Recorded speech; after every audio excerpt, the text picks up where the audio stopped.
તે રાતે રઘુ દીવો બળાવી ઘરે પરત આવ્યો, પણ એ રાત તેની જિંદગી બદલી નાખે તેવી હતી. સપનામાં અચાનક આકાશ કંપી ઉઠ્યું અને દિવ્ય પ્રકાશ વચ્ચે ચામુંડા માતાજીનું રૂપ ઝળહળ્યું. માતાજી સિંહ પર આરૂઢ, હાથમાં ત્રિશૂલ, તલવાર અને ડમરૂ સાથે પ્રગટ થયા. રઘુ નમન કરતા બોલ્યો, માતા, ગામ પર આટલું દુઃખ કેમ? માતા બોલ્યા, ભક્ત, પરીક્ષાનો સમય છે. વિશ્વાસ રાખો, નવરાત્રિ પૂરી થાય તે પહેલા ગામમાં ચમત્કાર થશે. તું ભક્તિમાં અડગ રહીશ તો તારા ગામને પાણી, અનાજ અને સુખ મળી રહેશે. રઘુ આનંદથી કંપી ઉઠ્યો.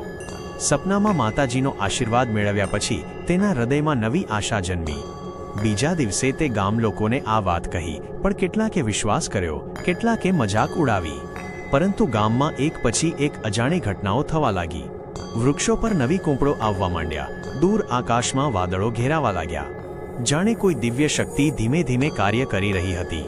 પણ માતાજીનો સાચો ચમત્કાર હજી બાકી હતો.